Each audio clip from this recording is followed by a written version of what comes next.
ใส่เนาะ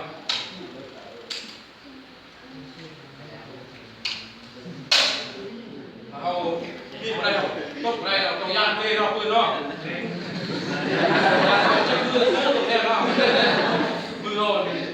บอกแค่เนาะคนมีแห้งจับนี่เน้นลงเนาะมันยิงครับนี่จะคนมีแห้งคนมีแห้งเนาะทักเอาอ๋อ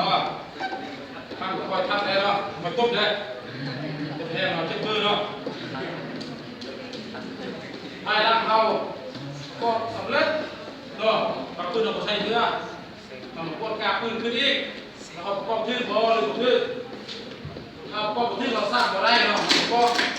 เราสร้างต่อไปเนาะเราก็ทื่อ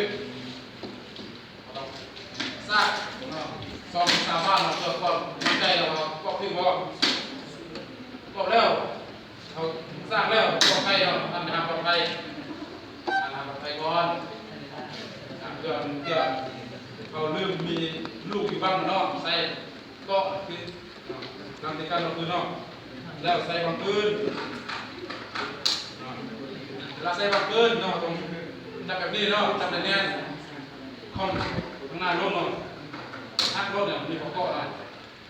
เขาใส่ซื้อไปดิโบเข้าเราเลยได้เนาะ